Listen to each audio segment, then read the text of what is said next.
Hello YouTube, this is Alexis, the Transgender Duelist, and today I'm going to be bringing you a Guardian deck profile, and sadly not the good version of Guardians. It's a build based on basically being as pure as I can get Guardians without them just basically being set a monster, pray your opponent doesn't kill the monster, and then, well, that's kind of all Guardians do. If you build them with nothing but Guardians in the deck, maybe Konami will fix that someday, but for now, that's not the world we're living in right now. Anyways, let's go ahead and get on with the deck profile. First, we're running triple Arsenal Summoner. To put this thing, quite frankly, it's basically a Stratos in a flip effect monster. Don't ask me why Guardian's only consistency enabler is a flip effect monster, but, well, it is. Not really a whole lot to say, just flip it, get any Guardian card in your deck, except for a bunch of cards that we're not running, like seriously, why is Celtic Guardian, Winged Dragon Guardian of the Fortress, Winged Dragon Guardian of the Fortress 2, Guardian of the Labyrinth, the Reliable Guardian? Is like, why are all these cards listed as cards you can't search? I'm sure someone in the comments will tell me, but it just kind of bugs me. There's a lot of unnecessary text. We're running one Command Knight. This card's going to seem a little out of place, but hear me out on this. So if you have Command Knight plus Guardian Chaos, if you can manage to get it so that your Command Knight can't die, you can actually have a little bit of an attack lock going there. Sadly, for whatever reason, Guardian Chaos cannot cause an attack lock on her own because, you know, a non-normal summonable attack lock is just way too overpowered by Konami standards in 2005. Even though we had things like Regeki, Pot of Greed, Graceful Charity, Chaos Emperor Dragon, all those things running around, but you know, a normal summonable attack lock, oh god, let's keep that out of the game. So yeah, just kind of a little bit of thing to go down. Also, just something you should know. If you have Command Knight plus a Guardian Chaos, they can still attack you directly, I think it is. I'm not 100% sure. I was looking around for the ruling, and it's kind of a complicated story, but basically because Guardian Chaos cannot be attacked, they can still attack Command Knight. Like, I'll link the ruling in the description if I remember, but that's what I was finding online. Hopefully I'm wrong on that, but I don't know, it's just a really weird interaction.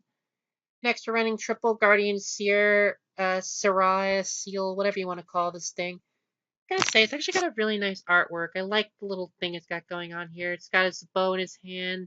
Looks like it's a battle-hardened warrior who can't be summoned half the time, but its effect is pretty good. When it's on the field, you can just send an equipped spell equipped to it, destroy a monster on the field. Not really a lot to say there.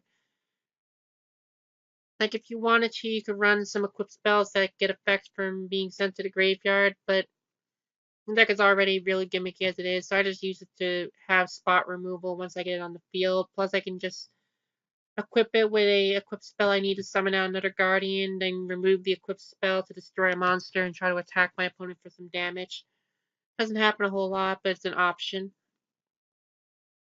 So triple Guardian Grail. Guardian Grail is kind of a weird thing to say the least. First off, it's the only Guardian that can special summon itself for reasons. I don't know the reason for it. It's probably something in the anime, but it doesn't really make sense since most of the Guardians can't really do anything.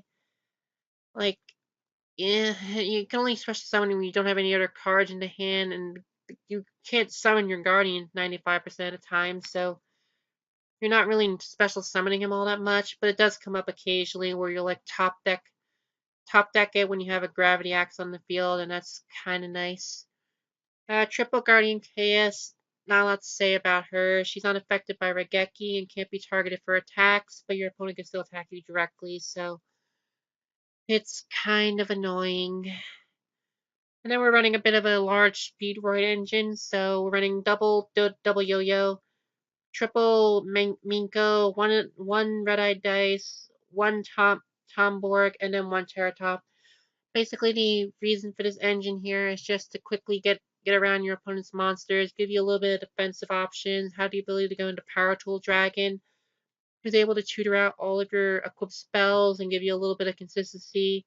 Also giving you a way to make your rank 4s if necessary, since you can like normal summon your Arsenal Summoner when you use Beaver and Minko to just make a number 41 and stall the game out a little bit longer. I will say this engine was a lot better when Terratop was at free, but there's sadly no other engine like Terratop that gives you access to Power Tool Dragon, at least to my knowledge. If you guys can think of anything that actually gives me access to Power Tool Dragon without my normal summon, that would be really, really helpful, because like you need to summon Power Tool Dragon turn 1 for this deck to do anything. Now we're running double Gravity Axe Grail.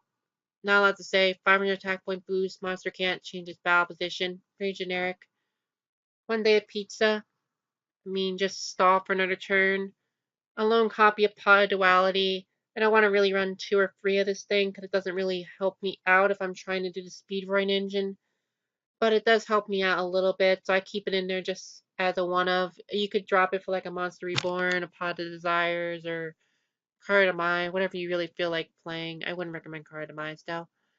Running 1 Regeki, field removal, 1 Ring of Magnetism. This is here just to be a cute little tech. You can like equip it to a command knight or equip it to a monster that can't be destroyed in battle or whatever. But just a quick ruling thing: you cannot equip it to Guardian Chaos and expect your opponent to not be able to attack anything you have. Again, this is just a weird interaction, but if you have a monster that cannot be targeted for an attack, and you equip it with Ring of Magnetism, your opponent can still attack all your other monsters for whatever reason. I'm hoping I'm wrong on this, but I did a lot of research before doing this deck profile, and that appears to be how it's ruled.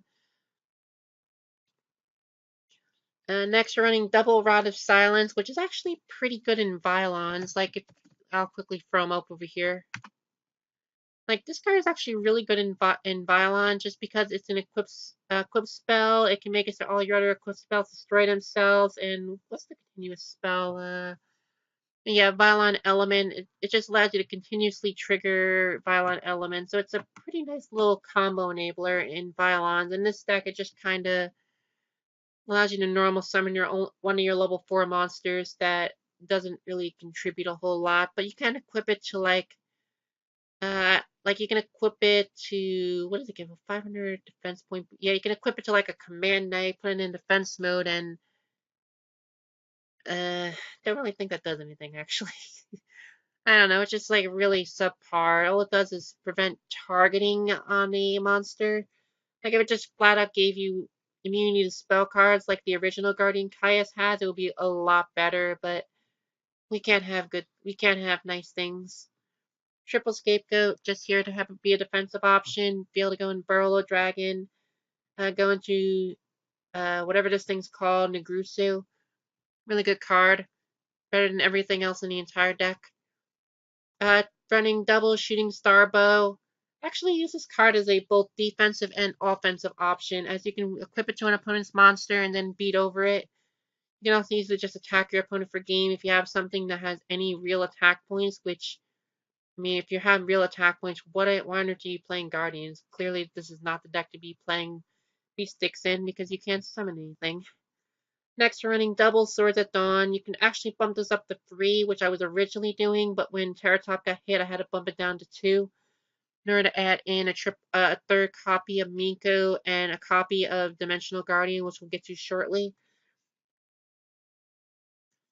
Basically, the purpose here is that Swords at Dawn allows you to go ahead and tutor out your equipped spells at will. You can use them both offensively, defensively to get your monsters onto the field. There's a lot of different things you can do. Honestly, if we ever get a new Guardian Legacy support, this card might become a staple if it turns into like an equip control type deck. Which, now to think about, we don't actually have a deck that revolves around equip spells as a control/stun aspect, so that would actually be really cool if we get an archetype based around that someday. Like, I know equip spells have never really been relevant, but that would just be a really cool, fun deck we could have. Then triple Violon Matter. Basically, it's a pot of avarice that works on your equip spells and gives you a secondary effect where you can just destroy an opponent's card. Doesn't target, really nice. You can also just draw a card, so it's pretty nice. I mean, you're not running a lot of equip spells, but you always are able to resolve this thing, so it works out pretty well. And then one-dimensional Guardian because it's searchable off of Arsenal Summoner.